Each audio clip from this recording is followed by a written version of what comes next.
Well, good afternoon, everyone. Good morning to some of you still. I think we'll go ahead and get started. Got a good group with us here today. So we'll try to get started. We'll be mindful of everyone's time, and we'll go straight into the agenda here. I think our first slide. So sorry, all of you know me. I'm Executive Director, National American Indian Housing Council. Appreciate you all joining us today for this monthly call that we hold. It's our legislative committee call.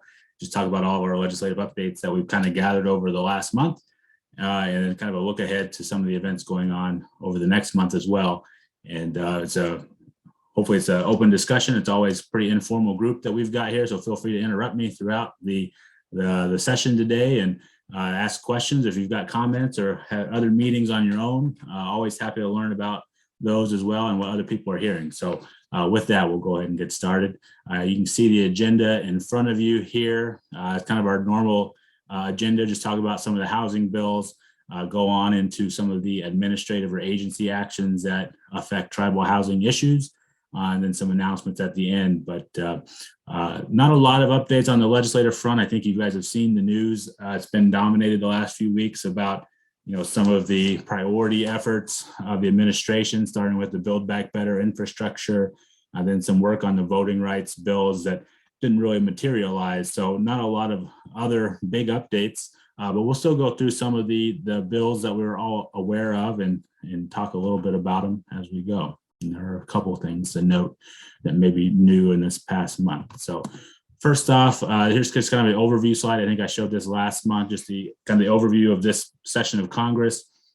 So as you know, this is our second year under this Congress. All the bills carried over from last year and they have to get passed this year, or otherwise it all starts over again after the elections in the fall and the new Congress gets seated starting next January. So as for activity, we've seen a lot of work in the news, like I said, on voting rights, Build Back Better, some discussions on the January 6th commission that Congress has been working on. A lot of that kind of activity will happen this spring and early summer. They'll take their August recess as they usually do each year, and then they'll actually come back in September for a shorter period of work than they usually do, because they try to go back to their home districts for final campaigning right before the November election. So usually October is also a slow month of Congress this year in the second year. And then they do come back in November and December after the elections for what's known as the lame duck session. And it can, sometimes be a very big flurry of activity and things that get passed. And sometimes it is the exact opposite, depending on, what the makeup looks before and after the election and what's really going to change, if anything. So a lot of, unknowns with what Congress will get done this year as most years these days.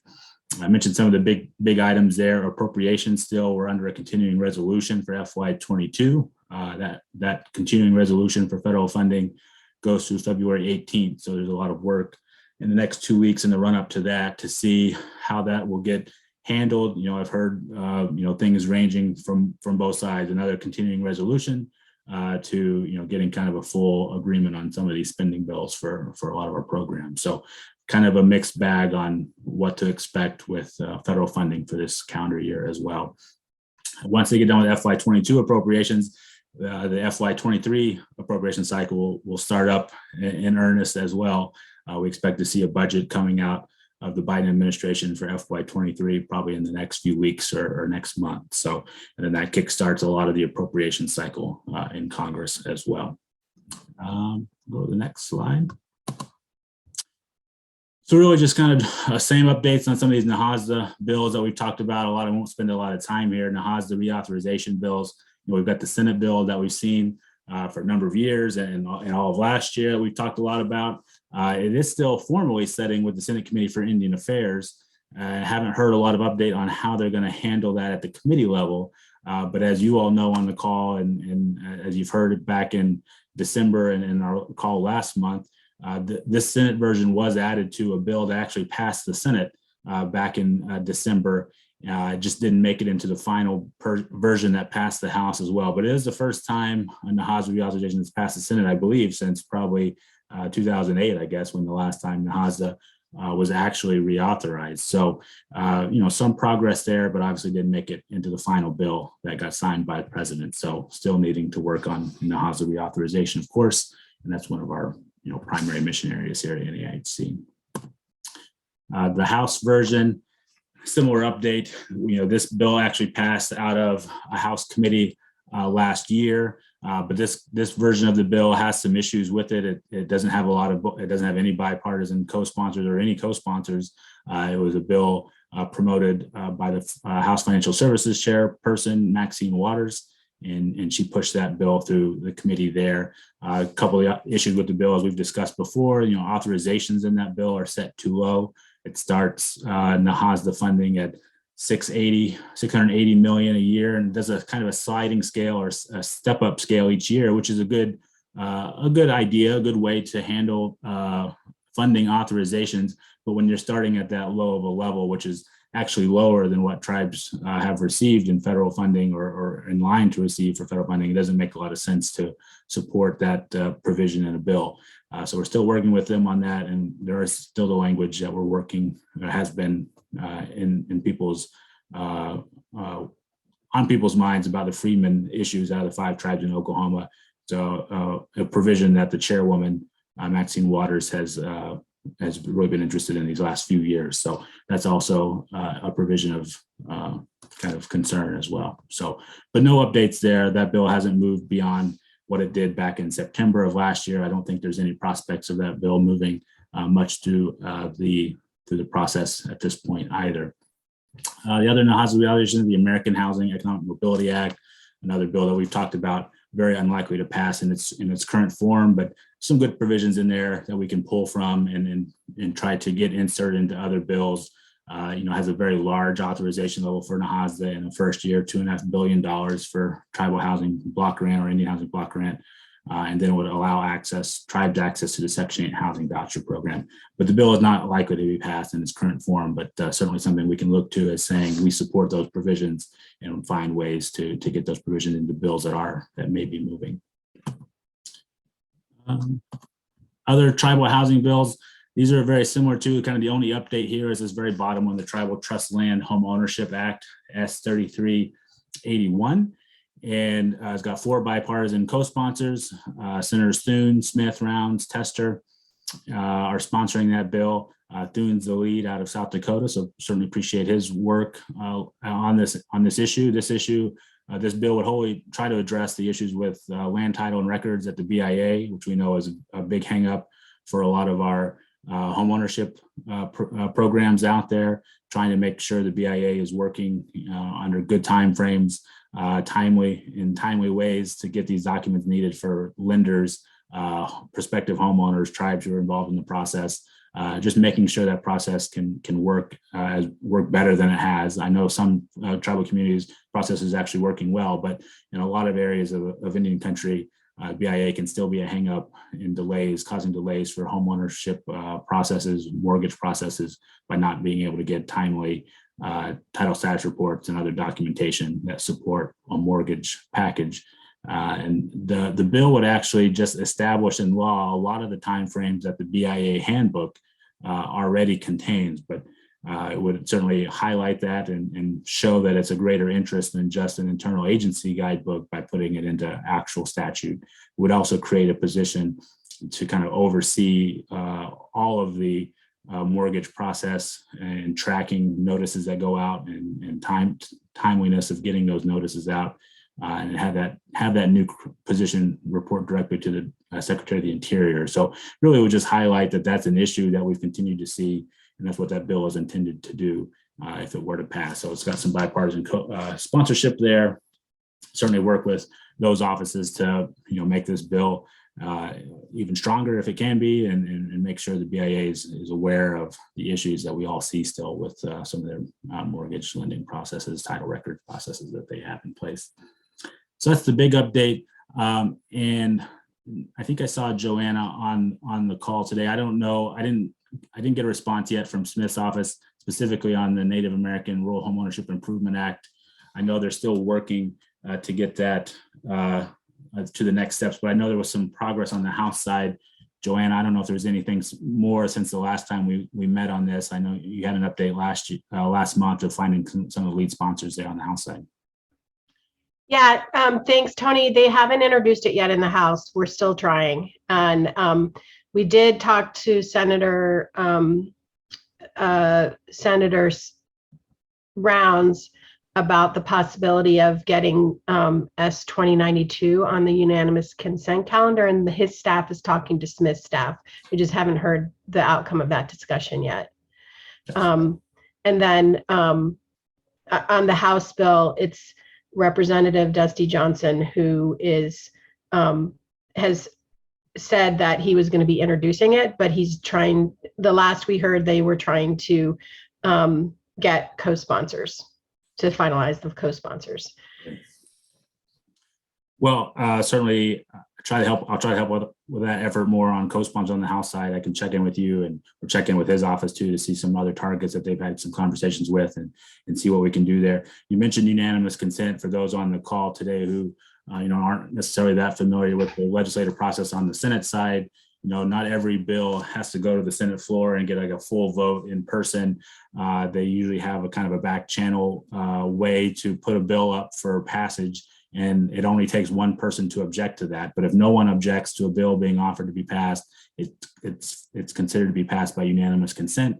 It doesn't have to go to the floor for any hours of consideration or any discussion, and it can be passed very quickly that way. A lot of tribal bills do pass that way because not a lot of folks in the Senate want to spend precious hours of their Senate floor debate time on some usually smaller tribal bills. So this is a way a lot of our tribal bills do pass, but again, it usually only takes one senator to object. Something like this bill, this bill is a pretty good set aside for tribal programs out of a larger national program. So it's up in the air if someone might have an objection to that just based on not being aware of it or not knowing exactly what it could mean.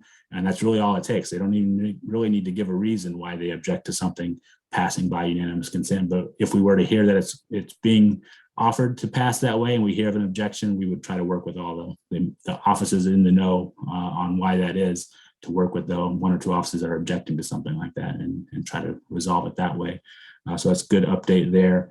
And certainly with the bipartisan support of Senator Rounds and Smith on those types of bills that have come out of that subcommittee and committee, the banking committee, it's a great start for those bills. And we've seen progress there already with those two kind of pairing on other bills that have passed already in prior Congresses. So it's a great kind of teamwork that they've been able to accomplish on a bipartisan way on tribal housing issues. So those are kind of the updates here on some of the other tribal housing bills. I guess I'll stop right there because the next slides go into funding, both annual appropriations and the infrastructure packages, but I'll stop right there if anyone's got any questions on some of the other policy bills that we've seen affecting tribal housing. Tony, I'll just add also the NADL, the Veterans Affairs Native American Direct Loan. It's not a bullet on your list, but the legislation is coming, and the Government Accounting Office, the GAO report, should be forthcoming in the next couple of months. And Senator Rounds is anticipating having a veterans committee hearing in April on the Native American Direct Loan reform. Well, great. I'm sure Senator Tester probably, if they're looking for bipartisan kind of sponsorship, would be a prime target of that and probably be more than happy to help.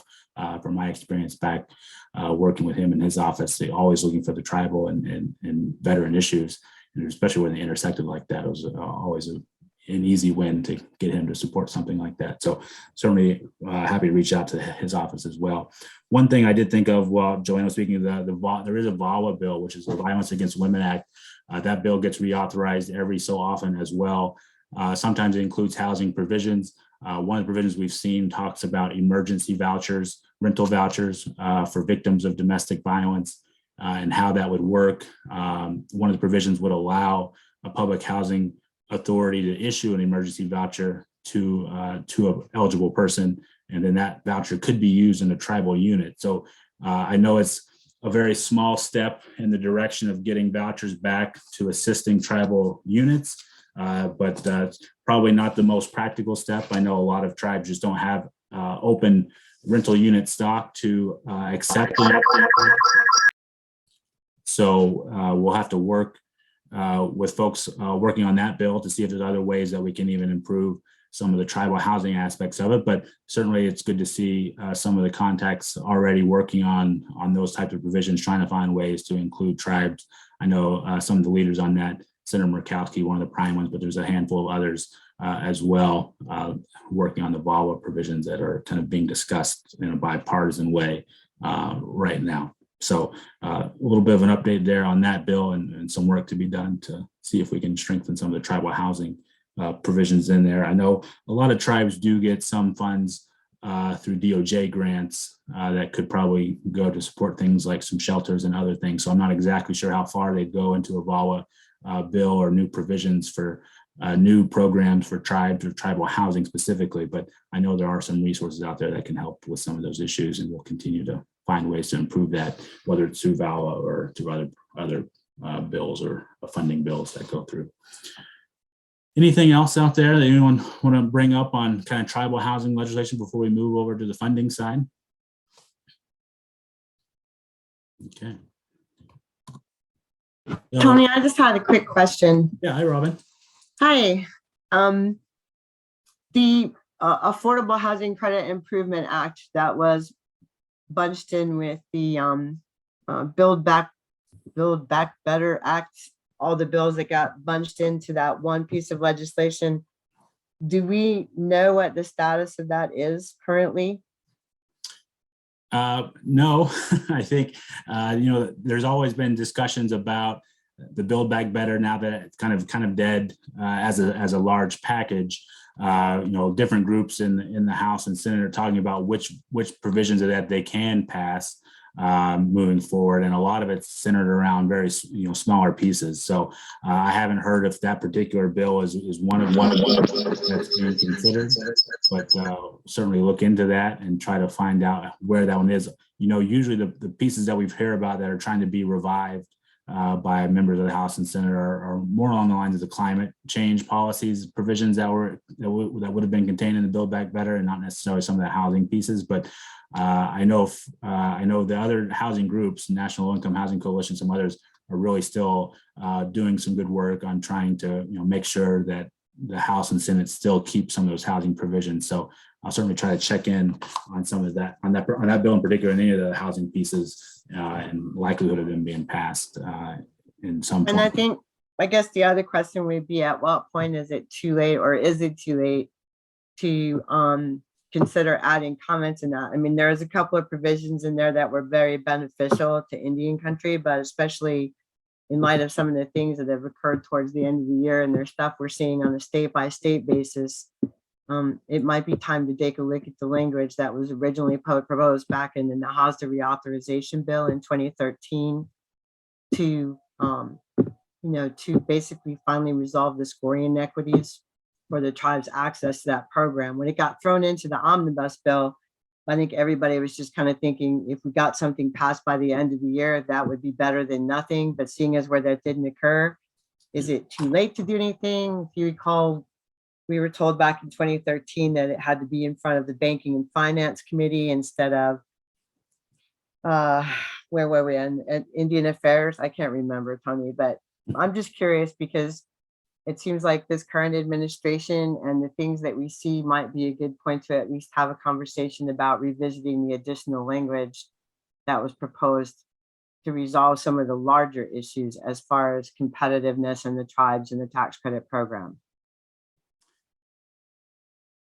Yeah, I think that, so the general answer to the question, is it too late? I from my experience on the Hill, it's never too late to bring those issues up. I think you always want to bring that type of thing up. And even if something is on the track to passing, it certainly warrants, flagging those issues as something that can still be looked at.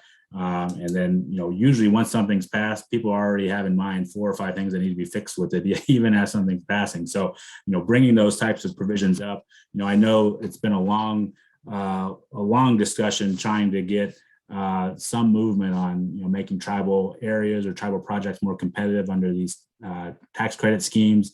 We always constantly hear, even when I was on the Hill, some pushback trying to not single out groups and areas like that, because then you kind of open floodgates for others. And clearly there's a lot of policy reasons to elevate tribes separately from other type of set-asides in that way, or other types of provisions that would alter competitiveness and allocation. So certainly keep raising those issues. But if you've got specific things in mind that you want us to look back at, feel free to send it to me. I can kind of raise that back with some of the folks on the Hill that I work with and see where we can go from there. Okay, will do. Yeah. Thanks. Thanks, Robin. Well, we'll jump in real quick to some of the funding issues. A lot of these haven't changed since the last month, so you've probably seen some of these slides either back in our Vegas event or last month on this legislative committee call. You know, the tribal housing funding for the past 2 years, certainly we've received a lot of tribal housing funds, both through annual appropriations, which you see in the kind of top bullet points there, and then all the supplemental packages that have come out over the last couple of years under COVID. You know, supplemental IHBG funds, almost an additional year. I know the administration of that makes it not ideal in the sense that you're now having to report on separate pots of IHBG funds and maybe some different eligibility issues on expenditures under each of those two supplementals based on language that was included in them under the CARES Act and American Rescue Plan, some supplemental ICDBG funds. A lot of that's gone out the door. We'll talk about that in a quick second on some of the agency grants. And then the emergency rental assistance and homeowner assistance funds, which different levels of success based on timeliness of Treasury and other groups. But a lot of those funds have gone out the door to the tribes who claim them.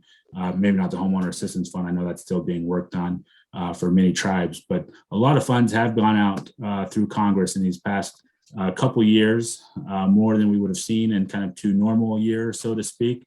But certainly there's still tons of unmet need out there, and some of this funding that was provided these past 2 years wasn't a quite exact fit with some of the issues tribes were facing. So we know there's always issues with getting some of this money deployed and out to the families and individuals who need the assistance. So always kind of constant work with folks on the Hill to streamline that and make things a little bit more effective for tribal programs. A little bit is what Robin was mentioning, the Build Back Better program, the infrastructure package. Initially up to 220 billion for housing nationally, 2 billion for tribes. This package has really stopped at this point in time. You would have seen kind of bigger votes back in this past month, kind of bringing it up and having a few Democratic senators and of course unanimous kind of opposition to these packages by Republican senators. But the package has kind of not passed and doesn't really have any path forward. But as we mentioned, they are still considering doing smaller pieces, either through the same kind of reconciliation package pathway that really only needs Democratic support, but even doing some smaller pieces that have bipartisan support is still on the table. And I know some folks have talked about, some members of Congress have talked about trying to revive some of the smaller pieces where they do have an agreement on. And a lot of that similar to the infrastructure package that did pass in a bipartisan way back in August or September of last year. So, there is still some work being done in Washington, in Congress on a bipartisan fashion. So hopefully we'll see some of these pieces of the Build Back Better package revived in some form or fashion, and really looking to the housing pieces being part of that conversation. So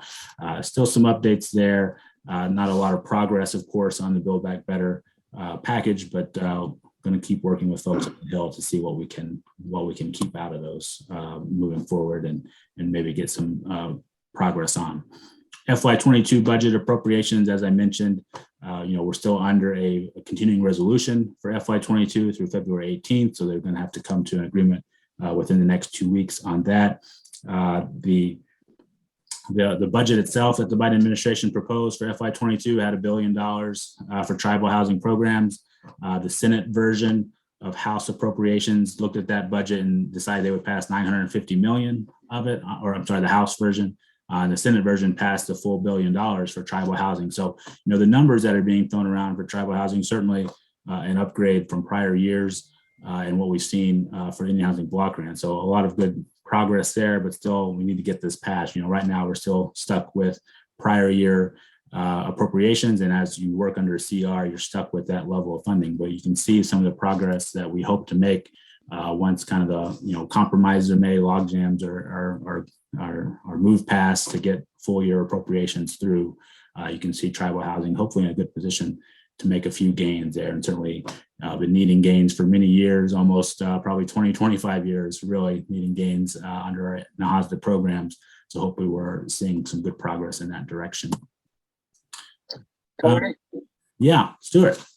Yeah, this is Stuart. On the the regular ICDBG that the applications were due in October of 21. Yeah.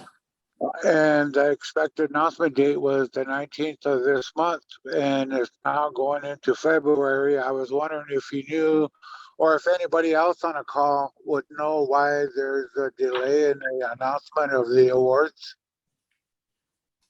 Yeah, it's a good question. I don't have any specific answer to that. Unfortunately, you know, we kind of weekly check-ins with some of the HUD folks. I'll bring that up.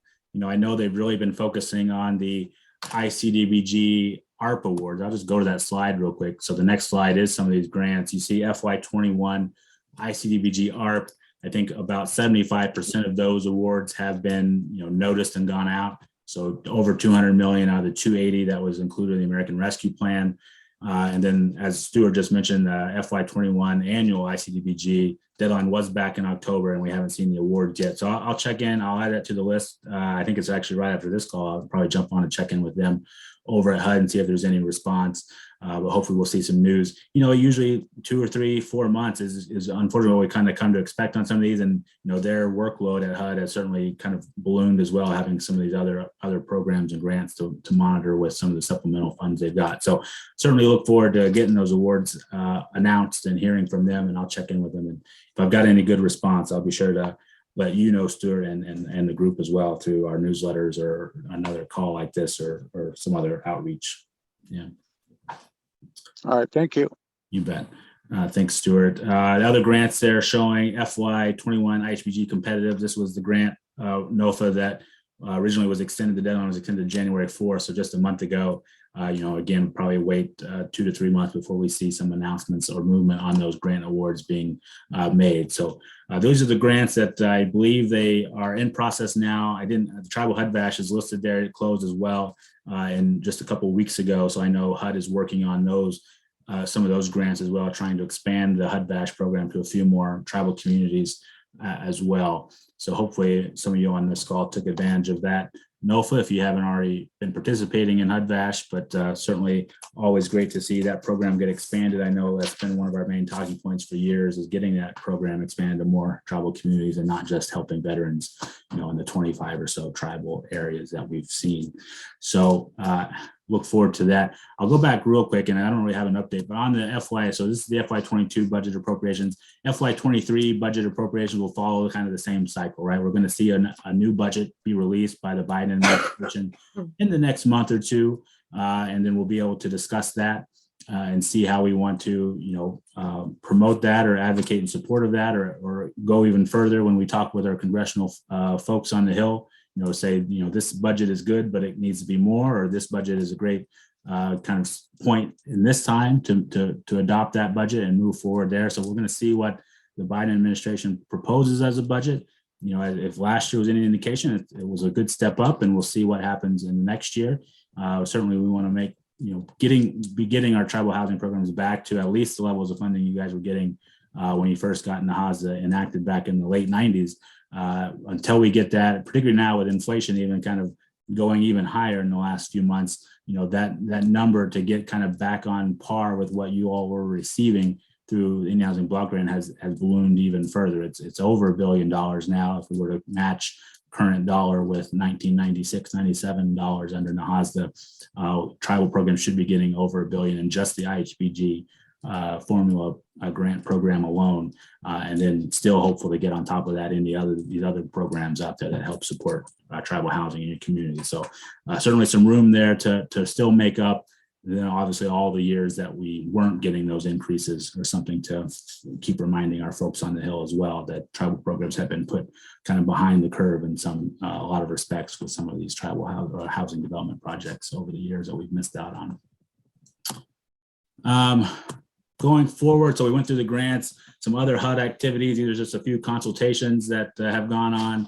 Tribal Continuum of Care consultation happened back last month, focusing on some other programs that may be helpful for tribes. Tribal Intergovernmental Advisory Committee. There was not necessarily a consultation, but there were a comment period open and closed last month for that, asking for comments on how HUD should structure its Intergovernmental Advisory Committee.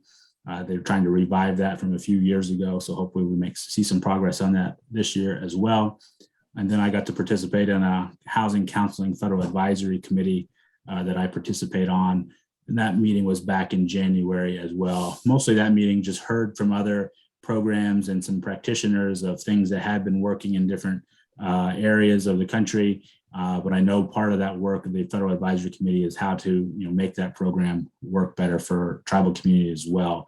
And we heard some of those comments, not necessarily in this meeting, but there were a handful of consultation periods last year as well, specific to tribal housing and how that will work in the housing counseling space and how that program can help facilitate housing counseling carried out by tribal housing programs. So a lot of work still to be done there and some issues to finalize. I know there's a lot of ambiguity on some of the rules that housing counseling has adopted for their national program and how that could interrelate with the tribal housing counseling service that you all provide. So some work to be done there. I'll stop there. So that's a lot of the HUD provisions. The next couple of slides, just quick updates on the Treasury housing programs, but I'll stop if there's any questions on some of the HUD activities that you have questions about or comments that you want to make. Okay. So the next slide or two is just really on the Treasury funds. We both have the Emergency Rental Assistance Program, the Homeowner Assistance Fund. Not a lot of updates at the moment. I think emergency rental assistance, the deadline is later this year that tribes need to spend, or everyone needs to spend their rental assistance money by September 30th of this year. There was a tribal consultation held back in November talking about the tribal reallocation piece. We learned there that there wouldn't be any tribal reallocations until April. And by that, there's no funds will be reallocated away from a tribal ERA grantee until April. We have heard, and I think part of this was in a report issued by the Low Income Housing Coalition, so appreciate their work and focus on some of the tribal aspects of the ERA program, but 28 tribes have received some reallocations from other grantees to help bolster the tribal ERA program. So that's great news that we've seen. It's great to hear that tribes are active and being successful deploying that money to their communities and to members of their tribe anywhere in the country, to the level that they're receiving. 28 tribes and tribal programs have received reallocations to get even more assistance dollars out to their members and families. So that's great to see. The next quarterly report that I think tribes had to follow was December 31. So hopefully in the next couple of weeks, we'll see some of that data. I think Treasury had gotten pretty good at getting kind of up to speed on releasing monthly data, but because tribes hadn't reported any data till December, from September, we've been going by September numbers, but hopefully the next report we see includes that latest quarter from some of the tribal expenditures and obligations and see how that program is faring. And certainly expect to see a lot of progress as we've seen with the larger ERA program as well. So I don't know if there's any specific questions about that. Homeowner assistance funds, not a big update here, but we do know, many tribes are receiving their HAF plan approvals that they submitted back before the end of the year. The final deadline for a tribe to claim their HAF allocation was moved a handful of times, starting I think back in September, October, and November, and then kind of settled on December 15th, I believe, was their final deadline from Treasury's perspective. And really hoping to see that program get up and running, right? This Homeowner Assistance Fund was designed to help homeowners who were needing assistance through COVID. And COVID's certainly not over by any means. We've canceled our upcoming legislative conference because of COVID, but the impacts have been there for many years now, or almost 2 years now. So just having this program getting up and running and getting funds out the door to those families is a long time coming. So we'll be happy to see when that actually happens, and certainly want to help support your programs and getting that HAF dollar out to the families and individuals in a timely way. I know we've done a few trainings on it. I think we've got a few more scheduled in the near term. We're trying to develop a web page as well that'll help Native families and individuals identify where they can go to receive some of that HAF assistance, and hopefully have something to roll out on that later this month.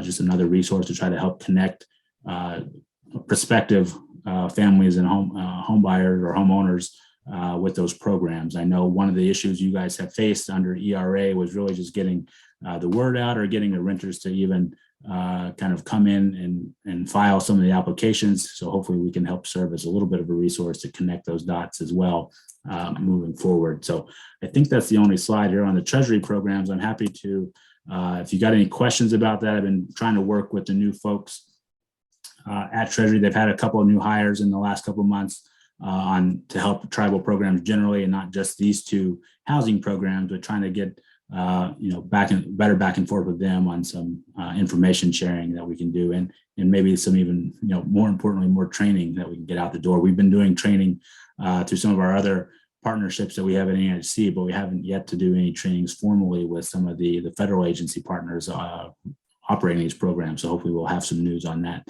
by the time we connect next month as well. Any questions? I see in the chat, I don't see anything there either. Or I see one, how many tribes are getting pledged? I don't have a big sense of that, but I know it's a growing number each month. I've heard a few more tribes getting it approved. When I talk with Treasury folks at HAF, they are reluctant to send us out just a full list of tribes who have either claimed their allocation or have gotten an HAF plan approved. I think they're mindful of some, I suppose, privacy issues. I think there's issues at HUD as well, trying to share some of that information. But at some level, it would be helpful for all of us to know which tribes are moving forward and help learn from those tribes as well as they carry out their programs. So try to get more of an idea on that as well. Wendy, you've got your hand up. Hello, Tony. Nice to see you. Happy New Year, everyone. Nice to see old friends on the call. I wanted to go back to the VASH program, and I haven't tracked it for a while, probably since its beginnings, when it started out as more of the pilot program, and HUD and VA worked very closely to kind of identify. And it was very restrictive and very selective as to the tribes that were selected to participate. They had to be close to resources and have a certain population and need and veteran population and so forth. So with this expansion that's going to happen, or looking at other factors and criteria, do you have more information on that? Probably not anything more than what was in the NOFA itself. I know in the run up to the deadline, I believe HUD was saying not a lot of tribes have been expressing interest or submitting applications through that NOFA to receive HUD VASH dollars. It's been a tough time for a tribal housing program to really enter a new space, right? Tribes are all getting extra funding through the supplementals and things like that, and managing their programs. A lot of still having telework or remote offices operating. So really a lot to ask, I think, for a tribe who hasn't been operating HUD VASH to come in and be able to pick that up. But I know, we know some have applied. I don't think we've got any sense from HUD on how many or how many are likely to be funded from something like that. I don't know if anyone else on the call today was one of the tribes who did submit something through that or would like to talk about it, but don't have a lot of specifics on what their criteria were beyond what was in the NOFA. And I'm sure a lot of those factors were the same, essentially, that they want to make sure that if they are creating new HUD VASH spots, that they still have the same access to VA services and whatnot. Supportive services has been a kind of a linchpin for a lot of them. But happy to connect outside of this call too, to talk a little bit more about it, and maybe try to find someone at HUD that can help walk us through that if we need to. Great. So I think I jumped to the next slide here. I think that's kind of where we are. So more kind of the announcement side, a couple things that we're doing in NAIHC. So we have this monthly legislative committee call. The next thing we try to do is create another monthly call that's really specific to just one topic. We've held 3 of those so far. I think they've been very informative and very helpful. For those of you who are on the call today, you can either hopefully agree or chime in the chat and say they've been helpful or useful for you, or if there's other topics that you'd like to discuss, maybe HUD-VASH could be one of those moving forward. But we've had 3 of them in the past 3 months. We talked about Treasury programs for one full discussion, HUD continuum of care updates, and HUD housing counseling in January. We don't necessarily have a topic in mind for next week. The next call should be next Wednesday. I think the default position would be go back and talk about these programs again, so we don't just have one conversation and not talk about it again. But things like this that Wendy just brought up, HUD-VASH, happy to kind of put that into the rotation as well for if people have other ideas. So happy to entertain those ideas. I think for next week, unless we hear a big outcry for a specific topic, we'll probably go back to Treasury and just kind of see where some of those programs are, try to get a hold of a handful of tribes who may be moving forward on HAF as well, and see if they've got lessons learned or something that they can help, insights to share with a larger group. But if nothing else, happy to entertain ideas for new forum discussion topics moving forward. I'll go ahead and add HUD-VASH now, because I think it's a timely one to have, and certainly something timely to revisit from time to time. I see Robin's jumped back on. Probably can add in some of the tax credit discussion program as well. I don't know if that's what you were going to say, but happy to add that to the list. Rob, what else do you got? Well, I would love to have that added, and I was sending you the notes, Tony, but because of the conversation again about VASH, and we're talking about discussion groups, that we would all love to see the discussion about the cash units being available for the VASH program. Yeah. And I realize in prior administration and the people you were dealing with, we couldn't get the point across all the way, although I do recall that we had a lot of success on the Hill in gaining support. The problem was internally at HUD and the insistence on misunderstanding of the role that the cash units play within the IHBG formula. But it might not be a bad idea currently, while we have certain voices that might want to hear the reason why we've had problems deploying the tribal HUD-VASH program successfully, and going back to Congress's original intent for the program and why we need our own funding source. Yeah. I just, I don't know. I hate to say die, and I know that a lot of the programs that have it up would be incredibly successful if we remove the barrier. I also know that if you remove that barrier, there would be a lot more tribes that would be interested in applying. So the barrier here is legislative, and it's a simple fix. Yeah. No, I appreciate that comment. I think that's something to keep in mind too. We haven't had a lot of discussion specifically on HUD-VASH. It's always been lumped in with the larger NAIHC bill this Congress anyway. So happy to bring that back up to the forefront in some of my discussions on HUD-VASH. And if we have a further discussion, can maybe hear more about what that would mean for some tribal programs. I do know, if anything, that could also be a kind of a precursor to opening up vouchers more largely, right? I think the bigger issue with Section 8 is that if tribes don't have access to that, they're using their own IHBG funds to subsidize some rent in certain cases. And that's kind of how the VASH funding has turned into, whereas if you have that dedicated voucher, that actually supports future development as well. So or utilizing that fund to help maintain the existing units that otherwise are draining other accounts through IHBG funding. So all good points, and hopefully I'm characterizing a lot of that correctly, but I think that's been the overall issue. It's just getting tribes more access to some of these funds and letting them apply to tribal units.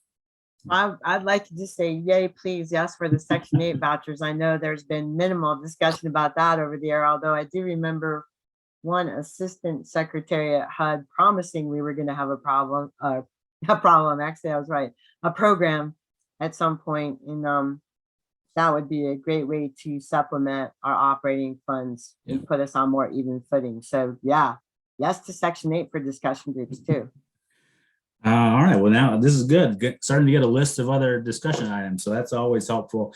Certainly, hopefully those discussion forums are helpful discussions when people are able to join them. I know we had to move one, I think this past month due to some scheduling conflicts, so sorry if that prevented folks from joining. I did see a question, are they available? We do have recordings of those. I think they're up.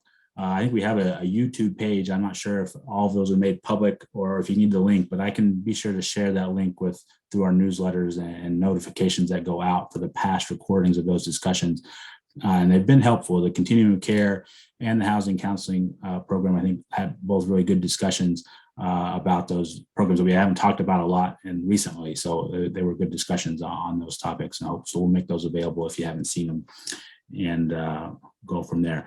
Got a good list for some next ones. I'll think about if we want to have a different topic next week, and we'll get that notice out to folks hopefully by the end of this week, so people will know what the discussion topic is and if it's something they want to schedule into their schedule. I know everyone's busy, so certainly don't want people to jump on a call that they may not need information about. So I'll try to get that answer to everyone sooner rather than later.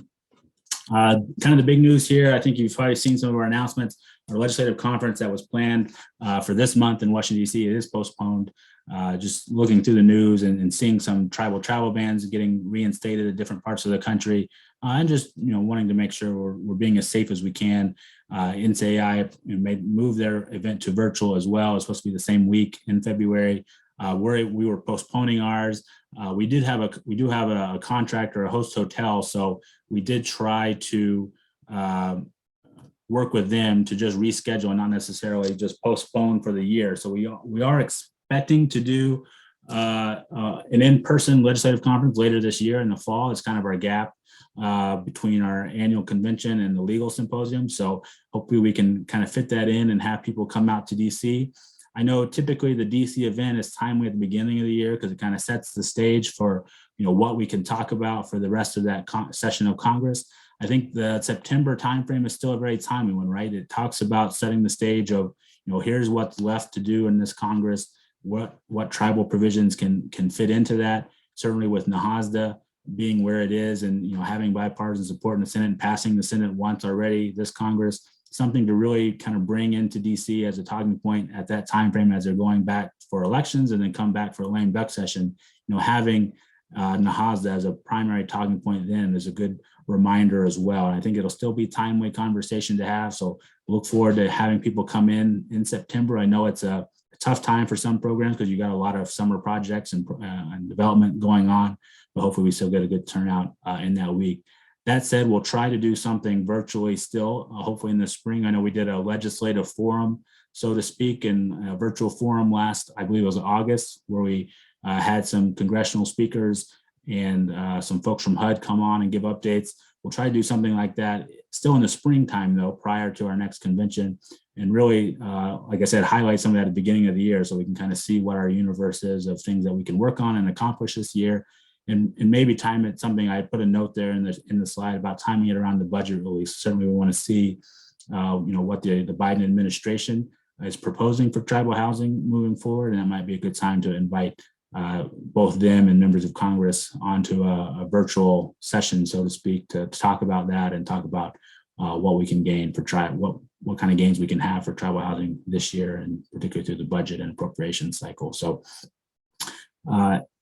if that, I think the next slide is probably just a update of the agenda again and kind of a closing slide here. I'll open it up for questions or comments if you have any. We're a few minutes before the hour, so you can have a few minutes of your time back as well. The next legislative committee call, first Thursday each month, so March 3rd, we'll schedule the next one here. Certainly don't have to wait until then if you've got questions or comments. Certainly a few things I want to catch up with some of you all about prior to that month on some of the bills that we talked about and getting new co-sponsors and movement on some of those bills. So hopefully I can reach out to you and have a discussion with you before then. But I'll open up here. Any final questions or comments, concerns, suggestions before we close our meeting down today? I don't have a question, but I did want to let you know if there's something in particular, and I know you already have conversations, but Murkowski will be here in Juneau at the end of the month, and I'm co-sponsoring a fundraiser for her. So, if there's something you want me to bring up, just send me a little email. Great. Thanks, Jackie. Thank you. Thanks for the updates. You bet. All right. Well, we'll try to get this recording up if people need to re-listen to it, and the slides up as well. And we'll send that out to one of our newsletters or notes going out to everyone that links things are available. But appreciate everyone's time this afternoon, this morning. Always happy when you can join us. Look forward to seeing everyone Again, in the springtime, we are planning to host our annual convention still in May. And that right now that's scheduled to be in person as well. Obviously, we're going to be mindful of any travel impacts, safety impacts from the ongoing pandemic, but look forward to seeing everyone again in May. Wendy, do you have something else? No. Oh, okay. Just signing on to wave at us as we say goodbye. Well, thanks everyone for joining this afternoon, and we'll see you next time and look forward to seeing you again. Thanks, everybody. Thank Have a good day. you.